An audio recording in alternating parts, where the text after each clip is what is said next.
नमस्कार विद्यार्थी मित्रांनो, मी तुमचा दोस्त अँड होस्ट जितेंद्र राठोड स्वागत करतो माझ्या यूट्यूब चॅनलवर, ज्याचं नाव आहे जितूज डायरी.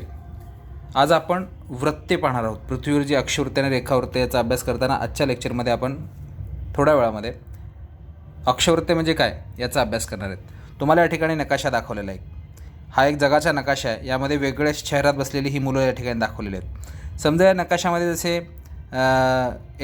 एरिनक्या आहे, ग्रॅम आहे, नताली आहे, शाहिद आहे, मीनाक्षी आहे, कात्या आहे.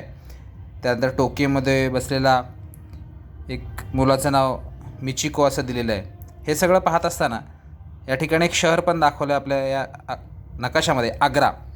जर आपण जर या मुलांना विचारलं आग्रा शहर कुठे आहे, तर ही प्रत्येक खंडात बसलेली मुलं त्याच्या दिशेने विचार करतील. आता दिशा जर पाहायचं म्हटलं तर कुठल्याही नकाशाचा अभ्यास करत असताना जी वरची बाजू आहे ती उत्तर, खालची बाजू असते ती साऊथ, आपली जी उजवी बाजू असते ती पूर्व आणि आपली जी डावी बाजू आहे त्याला पश्चिम म्हणतात. एवढं लक्षात ठेवा.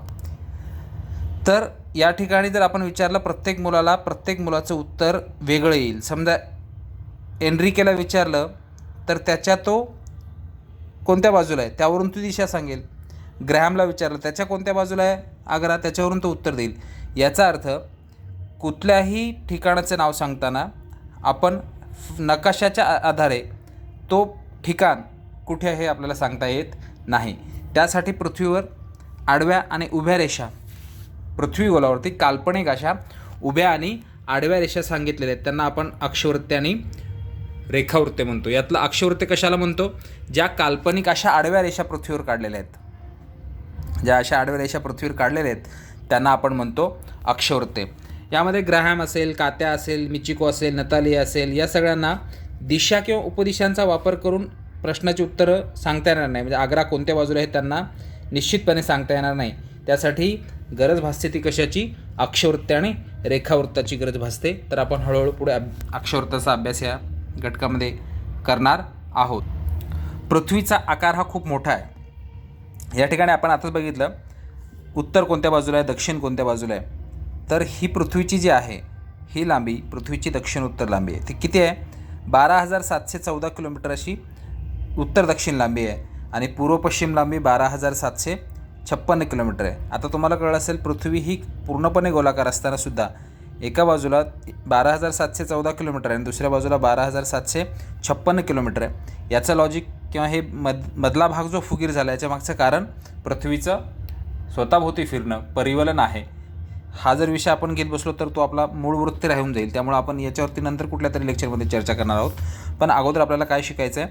वृत्ते शिकायचे. एवढ्या मोठ्या पृथ्वीवर अशा रेषा काढणं आपल्याला शक्य नाही.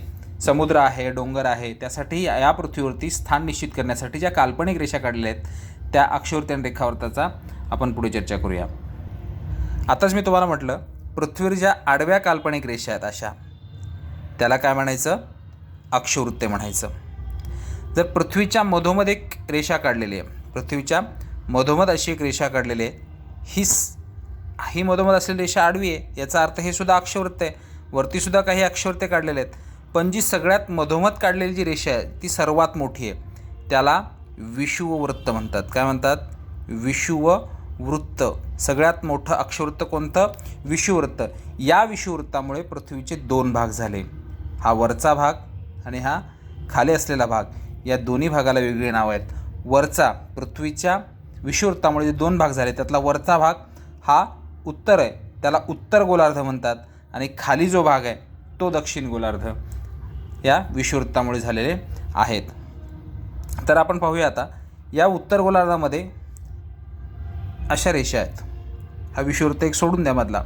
अशा रेषा आहेत. अशा किती रेषा आहेत? या उत्तर वरचा जे टोक आहे आणि खालचा जो टोक आहे त्याला ध्रुव म्हणतात. हा झाला पृथ्वीचा उत्तर ध्रुव आणि हा झाला दक्षिण ध्रुव. या विषुववृत्तापासून वर जात असताना अशा 90 रेषा आहेत. किती? 90 रेषा आहेत. आणि ह्या असा दक्षिण गोलार्धामध्ये सुद्धा जाताना ह्या विषुववृत्ताच्या 90 रेषा आहेत. एक गोष्ट इथे इम्पॉर्टंट आहे, सगळ्या स्पर्धा परीक्षेतल्या मुलांनी तयार करत असताना लक्षात ठेवायला पाहिजे की हे जे रेषा आपल्याला दिलेल्या आहेत, ज्या आडव्या रेषा आपण या ठिकाणी काढतो ज्याला आपण अक्षवृत्त म्हणतो, या दोन अक्षवृत्तांमधलं अंतर 111 किलोमीटर असतं. 111 किलोमीटर असं कन्सिडर केलेलं आहे, जे पृथ्वीच्या आकारमानाच्या दृष्टीने ते तेवढं अंतर या ठिकाणी ठेवलेलं आहे. पृथ्वीवरील अक्षवृत्ताच्यामध्ये 2 अक्षवृत्तांमध्ये किती अंतर असतं? 111 किलोमीटर अंतर असतं. एवढं लक्षात ठेवायचं आहे. बघा या ठिकाणी आपण मिळतात.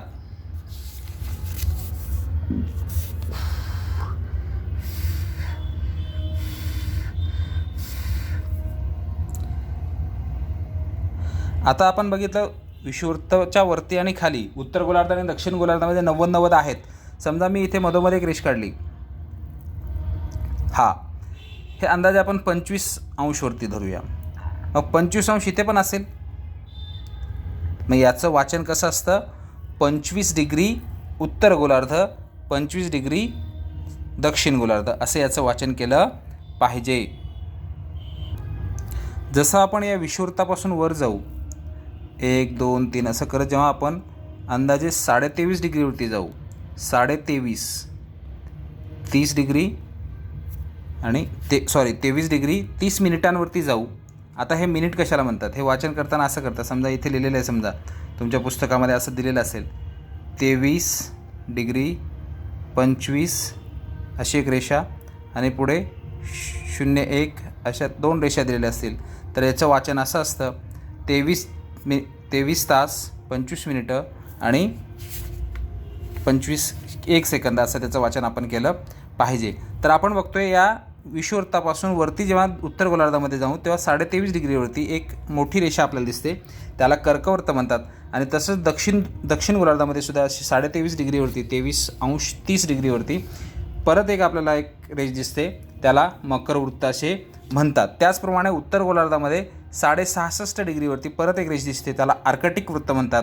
आणि दक्षिण गोलार्धामध्ये सुद्धा एक अशी रेषा दिसते, त्याला आपण अंटार्क्टिक वृत्त असं म्हणत असतो. हे लक्षात ठेवा.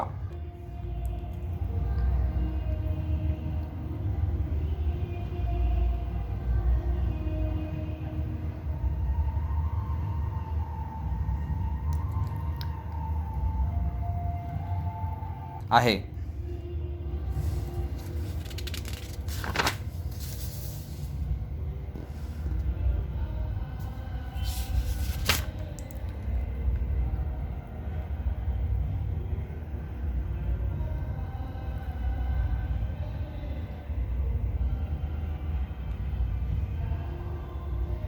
यानंतरच्या लेक्चरमध्ये आपण रेखावृत्ताचा अभ्यास करणार आहेत. आणि भारताच्या नकाशामध्ये आपण पाहताना बघतो की या भारताच्या नकाशामध्ये हा जो गुजरातचा भाग आहे आणि हा जो अरुणाचल प्रदेशचा भाग आहे, याच्यामध्ये 1.5 तासाचं अंतर कशामुळे पडतं आणि ते कसं मोजलं जातं रेखावृत्ताच्या सहाय्याने, याचा अभ्यास आपण नक्कीच करणार आहोत. हे समजून घेण्यासाठी आपण माझा पुढचं लेक्चर नक्की पहा. लाईक आणि सबस्क्राईब करायला विसरू नका. धन्यवाद.